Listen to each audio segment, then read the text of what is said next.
the SCHLOCK of the new. Voiceover. In the early years of the 21st century, a strange thing happened. The revolution everyone had been promised arrived, but it came in the form of paperwork. Artists began filling in forms to prove they were artists.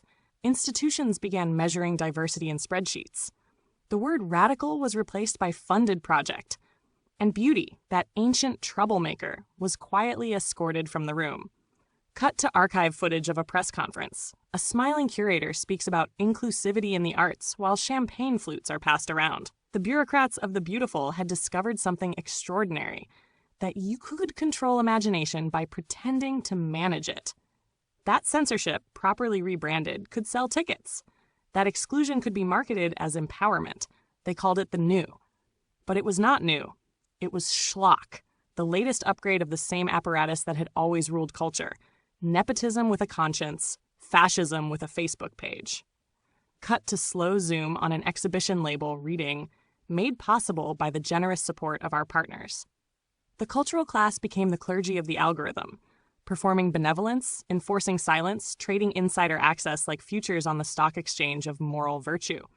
The radical artist became a brand ambassador, the dissident became a consultant, and every act of resistance was converted into PR. Footage, a biennale opening, drones circling a coastal fortress. The narrator continues. But behind the curatorial smiles, behind the inclusive slogans, a darker economy was at work. The conversion of truth into optics, of grief into content, of humanity into metadata. Identity became a currency. Representation became a license.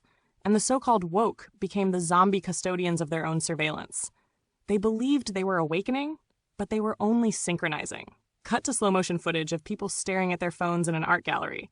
A digital voice whispers, "Now, now, now." This was the power of now inverted, a spiritual capitalism, a mindfulness that kept everyone asleep. The mycelial AI of the marketplace had learned to mimic compassion, to generate empathy on demand, and to sell silence as enlightenment. Cut to black and white shot of an empty museum. A mechanical monkey claps cymbals in an echoing hall. And in the end, the artist, once the mirror of civilization, became a performing monkey in a solipsist simulation, looping inside the dark architecture of his own reflection. No door could be passed through, for the gatekeeper was everywhere, in the algorithm, in the application, in the gaze of the enlightened philanthropist. And the world, now perfectly networked, became a single luminous prison, where everyone was visible and no one was seen.